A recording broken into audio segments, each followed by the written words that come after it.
Hello and thank you for returning to MMA Alerts. What follows UFC 309 for Jon Jones and Stipe Miocic is the topic of today's discussion.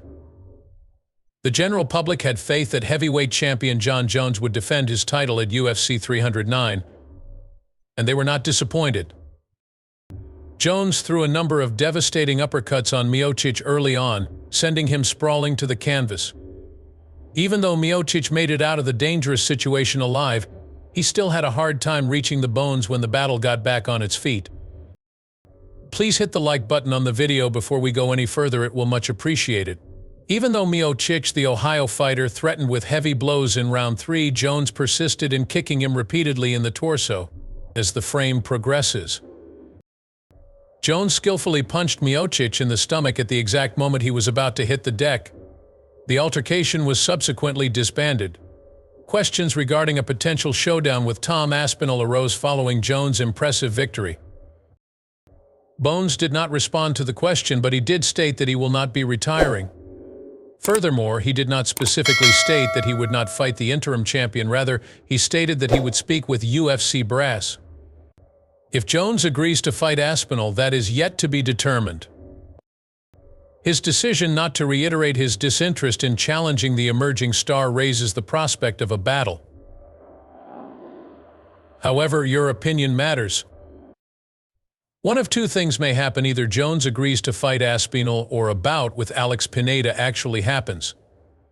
According to what Damon Martin said on X, Jon Jones expressed his desire to be paid to fight again at the post-fight program with Jon Anik. He mentions Mike Tyson and Jake Paul in particular, and he intends to meet with Dana White to talk about his future. In her post-fight press conference, Dana White addressed these remarks. Jon's salary has never been an issue. He's been handsomely paid his whole career. His wealth is enormous, but I would never publicly disclose it. With the amount he crossed tonight, he has amassed a substantial fortune during his professional life. No fighting and then vanishing for 5 years about underpayment is acceptable, you know. Makes a tidy sum. Thereby, his earnings will skyrocket. Jon Jones vs. Tom Aspinall, according to Dana White, will be the most memorable bout in UFC history. According to you, the bout between Jon and Tom could go down in history as the greatest heavyweight bout ever. Would you consider taking a stadium approach to that bout, deviating from your usual rules? Despite its lack of hype, this battle has all the makings of the greatest heavyweight bout of all time. It's likely that this will be our most intense confrontation to date. Additionally, he prevented Jon Jones and Alex Pineda from fighting. Is a confrontation with Pereira something you're considering? Did you hear what I learned last night? Making the Pereira fight is absolutely out of the question. Great wrestler Jon is overly huge. Could you not see how he knocked Stipe out in the very first round? Alex Pereira is enjoyable to watch. His personality is appealing to me. Getting into that argument is pointless. Maybe I would give in if they were both really interested and relentlessly pursued me. Alex Pereira, though, is just killing it. Consider his current activity level and his age. Fighting a man who is both physically and mentally superior to you is pointless. Jon Jones stated at the post-fight press conference that he is still interested in fighting Alex Pereira next, rather than Tom Aspinall. This is Jon's statement. Regarding the Tom fight, I am not really concerned. The Pereira fight is really concerning me. I would like to do it, and I believe that's the fight the UFC will schedule if they want me back. My intentions have always been quite obvious. I desire that. After all this time, I think anybody would get it. You know what? If it takes, I'll even retire the heavyweight belt. It's like, dude, just fight it out and give the guy what he wants. By the way, I'm not referring to Dana specifically. I simply feel like I've reached a point where I want to take what I perceive as extremely intense conflicts. Fights with risky newcomers are no longer something I'm interested in. I am seeking matches against formidable, well-established champions. Meanwhile, Miocic made the announcement that everyone was expecting. He is retiring from boxing at the age of 42. One would expect an induction into the UFC Hall of Fame to be imminent, given his outstanding career. Post-Kobe Covington brawl reaction from Buckley. Joaquin Buckley has poked fun at the current run of chaos in light of the revelation that he will be facing Colby Covington instead of Ian Machado Gary in his next fight. He has also made fun of Gary again. The bout between Buckley and Gary was intended to take place at the UFC event in Tampa on December 14th. However, on December 7th, the organization required a replacement opponent for Shavkat Rakhmonov because welterweight champion Belal Muhammad had to pull out due to health issues. At UFC 310, Gary will face Rakhmonov for the title of #1 contender after being called up by the UFC. This video was uploaded by New Manza following the UFC announcement that the headliner for the Tampa card will be a bout between Covington and Buckley. What the hey, Joaquin, you're lost in the woods. Wow, they made off with my baby. Buck vs is over. They let the guy compete for the intro title. It's my long gone bull. Plus, they're trying to convince me to take Colby Covington. Since Obama was in power, he hasn't been one to fight, dude. Everything is well, though. Nothing will happen to Buck. You won't want to miss my Tampa show on December 14th, sweetie. We still need to secure another knockout. The battle between Buck and S, though, would have been epic, dude. Sure, since Obama's departure from office, Covington has indeed won a fight.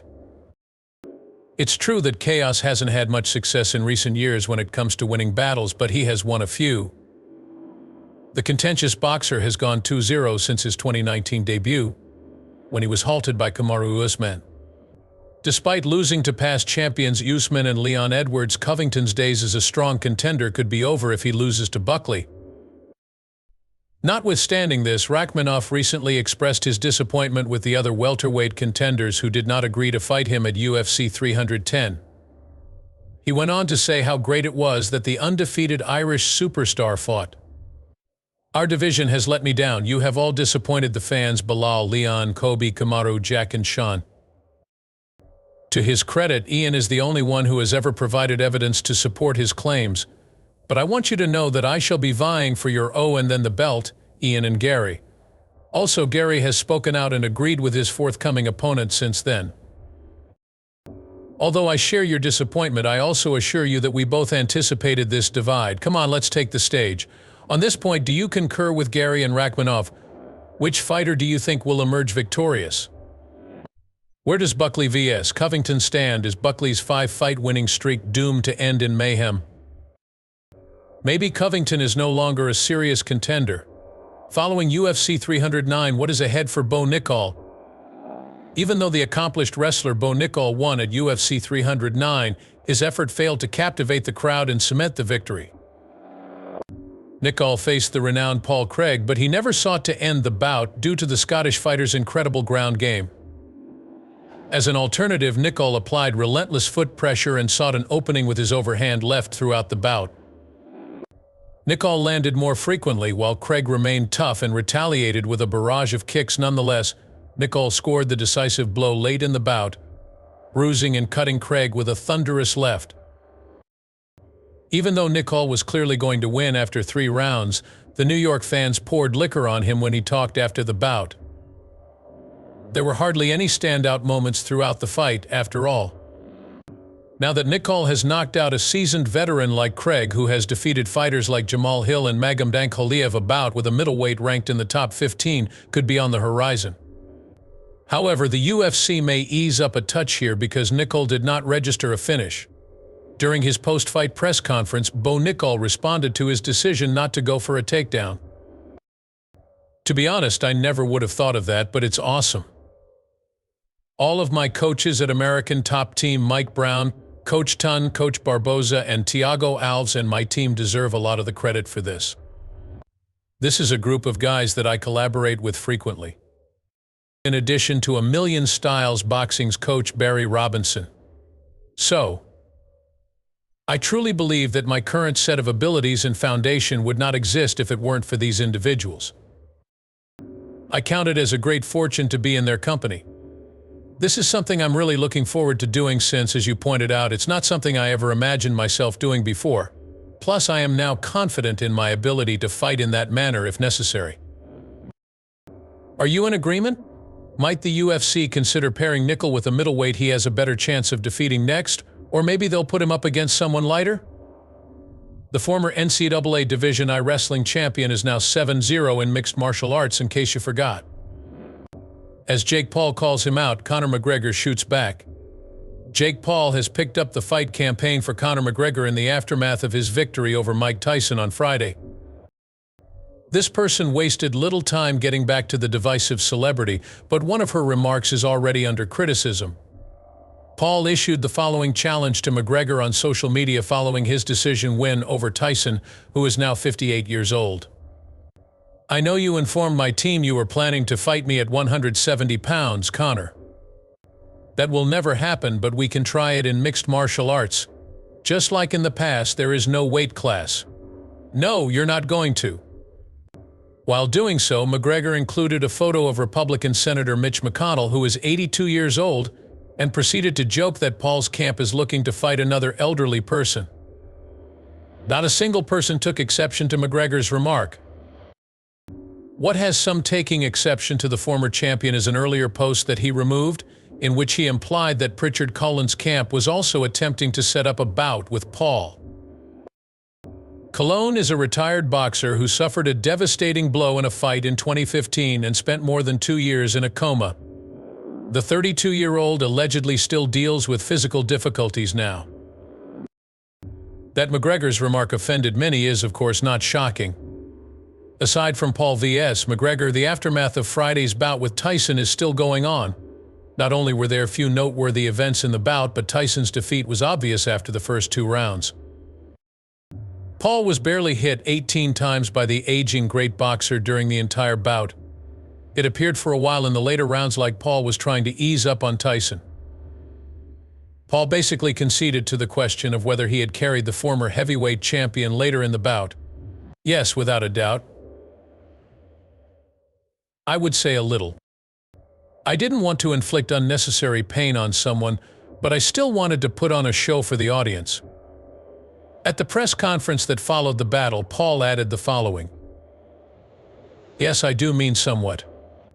Okay, so I reached a point when I thought he's not really responding to me after he smacked me. There was a violent conflict between us, and I still don't know if he's exhausted or what, but I could see that he was showing signs of his age.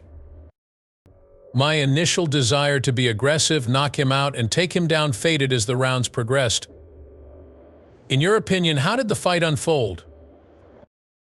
Did anything that happened catch you off guard? In your opinion, did Paul intentionally play it safe with Iron Mike, or is it more likely that he simply refrained from trading with the pocket legend out of fear of being caught?" Bad news on Carlos Prates revealed by Dana White. The UFC brass has taken notice of Carlos Prates, and rightfully so. He was so popular that his promoters apparently wanted to schedule him for another big bout as soon as possible. Nevertheless, Kevin Ayulawa was recently notified by Dana White that the Brazilian welterweight has been placed on the disabled list. What's the deal with that? A perfect 4-0 record with the UFC, in which he has submitted every opponent he has faced, has allowed Prates to rocket up the welterweight division. At UFC Vegas 100, the 31-year-old most recently defeated longtime challenger Neil Magny. White was queried by Ayula regarding the intentions of the UFC regarding Prates. The CEO of the UFC went on to say that they had just contacted Prates to discuss the possibility of a fight. Until I found out that he competed at UFC Vegas 100 while nursing a fractured foot. On Tuesday in particular, he was the subject of much office chatter this week. Right now, we were planning something major with him, but he broke his foot. He supposedly claimed he had a fractured foot when he entered the arena before the battle. Ignoring everything, he was still prepared to battle. He was still prepared to battle nonetheless. No way you need to get your foot checked.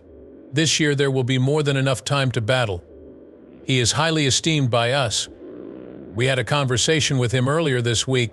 Consequently, you find it strange to learn that the UFC has advised Prates to take it easy. Given when White made these remarks, one could assume that the UFC was contacting Prates to discuss the possibility of a fight at UFC 310 or the promotion's Tampa card on December 14th. The Ultimate Fighting Championship UFC has rearranged its fighter pairings, relegating Colby Covington to face Joaquin Buckley at the Tampa card and relocating Ian Gary to face Shavkat Rakhmonov at UFC 310. Putting that aside, it will be intriguing to witness Prates' opponent once he is fit and ready to engage in combat. At this very moment, the Nightmare holds the 13th spot. Summary of the match between Charles Oliveira and Michael Chandler. Despite Michael Chandler's tremendous bravery and grit in his rematch with Charles Oliveira, Iron Mike was defeated and would have to put his ambitious ambitions for 2025 on hold. Oliveira started off strong and managed to knock down the accomplished wrestler multiple times. Although DeBronx kept piling up the minutes of control, Chandler did an excellent job resisting submission attempts and avoiding major damage. In round 5, it seemed like Chandler may pull off the huge comeback after hurting Oliveira with a massive right and the fight going to the ground. The ex-lightweight champion, though, bounced back quickly and escaped a sticky situation. Oliveira was clearly going to be declared the winner after the last horn rang. So after DeBronx, what comes next? His current lightweight division ranking of 2 makes it clear that he is actively seeking a rematch with the champion. Oliveira may have to take a break from fighting for a time because the top-ranked Arman Sorokin is scheduled to face lightweight king Islam Makhachev in their next bout. Now that Chandler has lost again. Whether or not a bout with Conor McGregor happens is anyone's guess. Everyone was expecting Iron Mike to call out McGregor, but whether or not it will really occur is unclear. Are you in agreement? Is a bout between Chandler and McGregor still as intriguing after Oliveira defeated Chandler tonight? Does Conor's likelihood of requesting a different opponent from the UFC increase? Tragic news emerges from Charles Oliveira's UFC 309 bout with Michael Chandler. Charles claims that he had a knee ailment before the fight. His words are presented here. "Yeah, I did hurt my knee. I was embarrassed to bring it up earlier. In fact, I went quite a while without training, even though I really wanted to.